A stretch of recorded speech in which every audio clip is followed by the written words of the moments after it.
Hi, hello everyone. We are going to discuss one interesting topic, that is how to improve our life. జనరల్గా మనం సొసైటీలో చూస్తుంటాం. So most of the youngsters are wake up at 6 a.m., 7 a.m. or 8 a.m. Most of the families are shopping every month, and most of the families are eating junk food. So ఫంక్షన్లోకి వెళ్ళినప్పుడు non veg, mutton, chicken, fish, eggs మొత్తం లాగించేస్తున్నారు. So youngsters అయి ఉండి లేట్గా లేవడం, ప్రతి నెల షాపింగ్ చేయడం, ఓవర్ ఈటింగ్, జంక్ ఫుడ్ తినడం, వీటి వలన ప్రొడక్టివిటీ ఉండదు. ఆర్థికంగా మనం పుష్టిగా ఉండం. తర్వాత హెల్త్ పరంగా కూడా ఇష్యూస్ వస్తాయి. టోటల్ సమ్మరీ ఏంటంటే we are living in normal life. So ఇలాంటి హ్యాబిట్స్ కనుక ఉన్నట్టయితే లేట్గా లేవడం, అతిగా భుజించడం, అతిగా ఖర్చు చేయడం, ఇవన్నీ కూడా సాధారణమైనటువంటి జీవితాన్ని గడిపేస్తుంటాం. సో ఈ సాధారణమైనటువంటి జీవితం నుంచి ఒక మంచి లైఫ్ని గడపాలంటే ఏ విధమైనటువంటి ప్రొసీజర్ మనం ఫాలోఅప్ కావాలి, ఏ విధంగా నడుచుకోవాలి అనేటువంటిది వీ విల్ డిస్కస్. దీనికి ఒక నిబద్ధత ఉండాలి. డెఫినెట్గా మనం చేంజ్ కావాలి, మన లైఫ్ అనేది ఇంప్రూవ్మెంట్ కావాలి.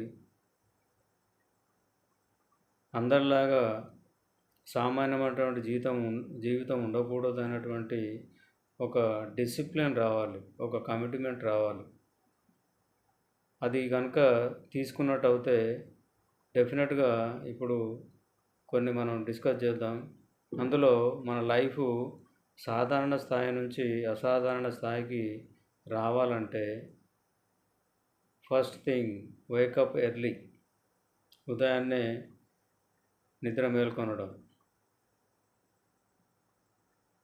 Do exercises, meditation, breathing exercises, yoga, reading a book, stop procrastination, stop gossips, read a book, learn a new skill, don't waste time. So ఈ విధంగా రైట్ ఏ జర్నల్.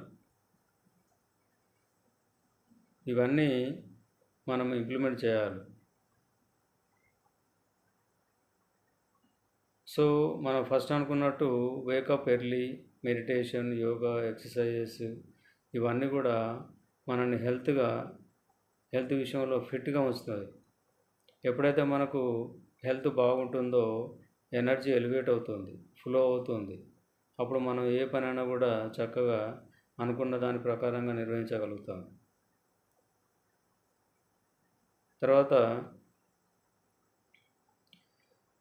ఆర్థికంగా కొన్ని మనం ప్రిన్సిపల్స్ పాటించాలి. ప్రతి నెల షాపింగ్ చేస్తే మన ఆర్థిక వ్యవస్థ అంతా కూడా తలకిందులవుతుంది. జనరల్గా మనం ఏం చేస్తుంటాం, ఫర్ ఎగ్జాంపుల్ 1 lakh శాలరీ ఉందనుకోండి, 50,000 ఉందనుకోండి, 70,000 ఎక్స్పెండిచర్ ఉంటుంది. 1 lakh శాలరీ ఉందనుకోండి, 1,25,000 ఎక్స్పెండిచర్ ఉంటుంది. 2 lakh శాలరీ ఉందనుకోండి, 2,50,000 ఎక్స్పెండిచర్ ఉంటుంది. దీనివలన ఎప్పుడు మన ఆర్థిక పరిస్థితి బాగుపడదు. మనం ఏం చేస్తాం, income minus expenses equal to savings. ఖర్చులను చేసిన తర్వాత సేవింగ్ చేస్తాం. కానీ ఆర్థిక శాస్త్రవేత్తలు చెప్పేది ఏంటంటే ఫస్ట్ సేవింగ్ చేయండి, మిగిలింది ఖర్చు చేయమంటారు. అది ఇంప్లిమెంట్ చేయాలి. చేసినప్పుడే మనం ఆర్థికంగా పుష్టిగా ఉండగలుగుతాం. ఆర్థిక స్థితి తప్పినప్పుడు డిస్టర్బెన్స్ స్టార్ట్ అవుతుంది, గందరగోళానికి గురవుతాం. ఆ నియమాలు పాటించినప్పుడే సేవింగ్స్ అనేటువంటివి మనం ఇంప్లిమెంట్ చేసినప్పుడే ఆర్థికంగా కుదుటపడి మనశ్శాంతిగా ఉండగలుగుతాం. సో ఈ విధంగా హెల్త్ విషయంలో మనం ఇంతకుముందు మాట్లాడుకున్నట్టుగా మెడిటేషన్, యోగా, ఎక్సర్సైజెస్ అవన్నీ చేయాలి. తర్వాత వెల్త్ పరంగా ఇందాక మనం అనుకున్నాం, సేవింగ్స్ అయిన తర్వాత ఖర్చు చేయాలని చెప్పేసి. తర్వాత మనం ఈ గ్యాసిప్స్, పనికిరాని చెత్త విషయాలు మాట్లాడడం, టీవీ సీరియల్స్ గంటల తరబడి చూడడం, నెట్ఫ్లిక్స్ చూడడం, అనవసరమైనటువంటి వాటికి వాల్యుబుల్ టైంను వేస్ట్ చేయడం, పనులు వాయిదా వేయడం, రేపు చేస్తాను, మండే రోజు చేస్తాను, పండుగ రోజు చేస్తాను, అలాంటివన్నీ కూడా ఎప్పుడు చేయనటువంటివే.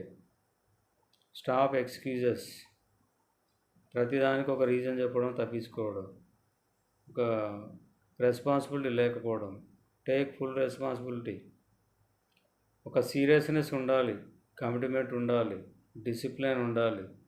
మన లైఫ్ మారాలంటే మనం ఇంతకుముందు చెప్పినట్టుగా ఇవన్నీ పాటించాలి. హెల్త్కు సంబంధించినటువంటి యాక్టివిటీస్, సేవింగ్స్కి సంబంధించినటువంటి యాక్టివిటీస్, ఒక ప్రొడక్టివిటీ, పనికిరాని చెత్త విషయాలు మాట్లాడడం, పనులు వాయిదా వేయడం, పనులు చేయకుండా టైంపాస్ చేయడం, ఇవన్నీ సాధారణ మధ్యతరగతి స్వాభావిక లక్షణాలు. వీటన్నిటి నుంచి మనం బయటికి రావాలి, ఒక బెటర్ లైఫ్ ఉండాలి, ఇంప్రూవ్మెంట్ ఉండాలి. Daily 1% improvement. అలా మనం ఖచ్చితమైనటువంటి నిర్ణయం తీసుకొని ఇవన్నీ కూడా ఒక మంచి బుక్ రీడింగ్ చేయాలి. ఇవన్నీ స్టార్ట్ చేయాలి, చేసి అది కంటిన్యూగా సాగేట్టుగా చూసుకోవాలి. 4 రోజులు చేసిన తర్వాత 5వ రోజుకు మళ్ళీ మానేసి మొదటి స్థానానికి వస్తూ ఉంటారు. దానివలన ఎలాంటి రిజల్ట్ ఉండదు. ఒకసారి డిసిషన్ తీసుకున్నామంటే అది కన్సిస్టెంట్గా కంటిన్యూగా చేయాలి. మంచి హెల్తీ ఫుడ్ తీసుకోవాలి, ఒక చక్కని డిసిప్లిన్గా ఉండాలి, ఒక ప్లాన్ ప్రకారంగా మనం వర్క్ చేసుకుంటూ వెళ్ళాలి. సో ఇవన్నీ చేస్తే మనకు ఇమ్మీడియట్గా నెక్స్ట్ డే కల్లా ఒక మంచి సుపీరియర్ లైఫ్ వస్తుందా, మంచి ఇంప్రూవ్మెంట్ ఉంటుందా అంటే రాదు. సెకండ్ డేనే, థర్డ్ డేనే మనకు ఎలాంటి ఇంప్రూవ్మెంట్ ఉండదు. దేనికైనా కూడా ఒక మార్పు రావాలంటే it will take some time. దానికి ఒక టైం అనేది పడుతుంది. మనం చెట్టును నాటగానే తెల్లారే ఫలాలు, పుష్పాలు, ఫలాలు అవన్నీ రావు. దానికి సరైనటువంటి నేల ఉండాలి, దానికి సరైనటువంటి పోషణ చేయాలి, గాలి, వెలుతురు, ఎరువులు అవన్నీ, వాటర్ అవన్నీ కూడా చేస్తూ ఉంటేనే గ్రాడ్యువల్గా అది డెవలప్మెంట్ అయ్యి కొంత పీరియడ్ తర్వాత ఫలాలు, పుష్పాలు మనకు అందిస్తుంది. అదేవిధంగా మనం ఇందాక చెప్పుకున్నటువంటి హెల్త్కు సంబంధించినటువంటి యాక్టివిటీస్ కావచ్చు, ప్రొడక్టివిటీకి సంబంధించినటువంటి యాక్టివిటీస్ కావచ్చు, ఖర్చులకు సంబంధించినటువంటి యాక్టివిటీస్ కావచ్చు, అవన్నీ కూడా మనం పాటిస్తూ ఉండాలి. ఆర్థికంగా ప్రతి నెల షాపింగ్ చేస్తే దానివల్ల ఆర్థికంగా కుంగుబాటే తప్ప,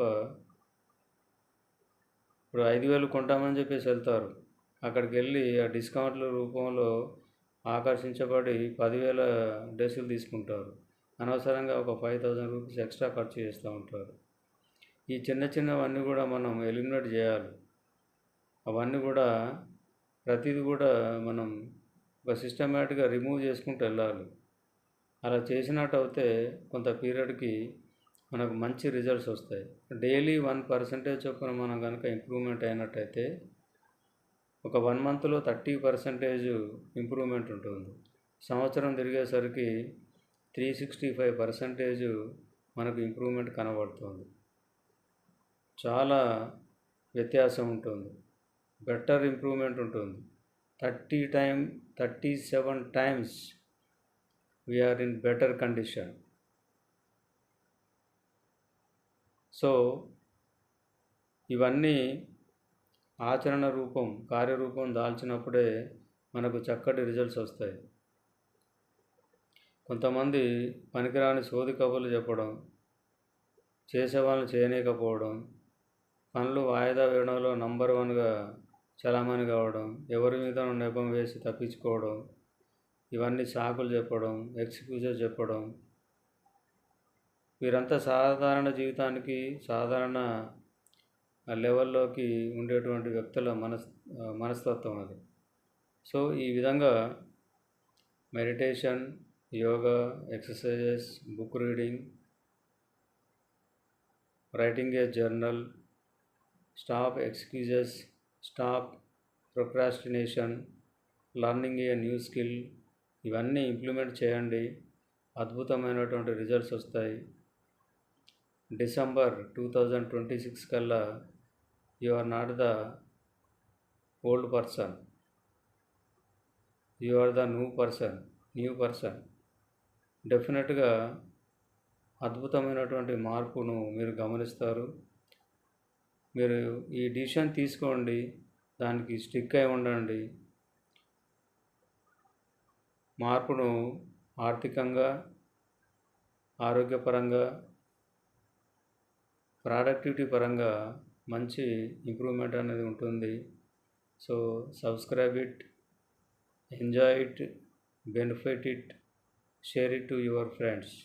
Thank you.